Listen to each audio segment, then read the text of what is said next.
홍콩 매체 사우스 차이나 모닝 포스트가 한국이 감염증 대응에 있어 모범생이 된 것은 시민의 힘 등의 요인 덕분이라고 평가했다. HCMP는 21일 한국과 홍콩이 감염증을 물리치고 있는 것은 봉쇄 때문이 아니라 모범적 시민 덕분일 것 제야 기사에서 한국 국내 전문가들을 인용해 이같이 보도했다. 한국과 홍콩 모두 강제적인 봉쇄 조치 없이도 감염증 대응에서 세계 선두에 선 것은 시민들이 정부 조치를 기다리기 전에 자신들을 지키기 위해 적극적으로 대응한 덕분이라는 평가다. 정부의 신속한 조치와 추적 검사 외에 사람들의 이러한 마음가짐이 방역 성공의 한 축을 담당했다는 것이다. 한국보건사회연구원 최수미 미래질병대응연구센터장은 정부의 역할을 인정하면서 이와 동시에 예상보다 사망률이 높은 감염증에 정부가 놀랐지만 한국 사회가 질병 확산의 가장 결정적 시기에 매우 협조적이었다고 말했다.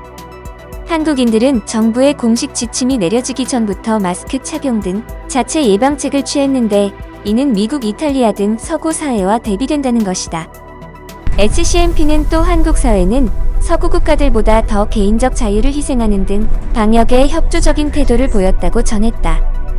또 한국과 홍콩 등 동아시아 국가들이 2003년 중증급 성호흡기 증후군 유행을 겪었던 것도 이번 감염증 대응에 도움이 됐다고 신문은 설명했다. HCMP는 아시아 국가들 중에서도 한국과 홍콩은 자발적 마스크 착용 등 적극적인 조치 면에서 모범생이라고 밝혔다. 최 센터장은 이에 대해 한국은 다른 아시아 국가들처럼 강제 조치를 쓸 필요가 없었다고 말하기도 했다.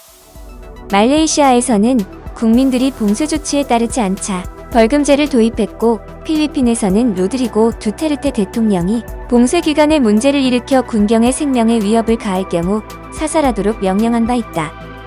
하지만 한국에서는 정부가 사회적 거리두기 등 권고 조치만을 내렸고 사람들이 대중교통 등도 자유롭게 이용했다는 것이다.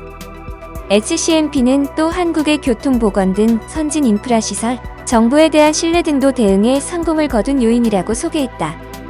반대로 방역 모범국으로 칭송받던 싱가포르의 위상이 급속히 추락하고 있다.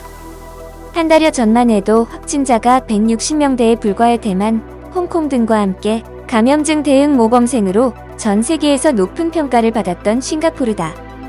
그러나 이제는 인구가 약 585만 명에 불과한데도 확진자는 2299명으로 2000명을 훌쩍 넘어서면서 전혀 다른 양상이 됐다. 인구는 한국의 11% 정도지만 확진자는 한국의 20%가 넘는 것이다. 한편 한국 내에서 감염증 재확산을 막기 위해서 경계를 늦춰서는 안 된다는 주문이 나오고 있다고 덧붙였다.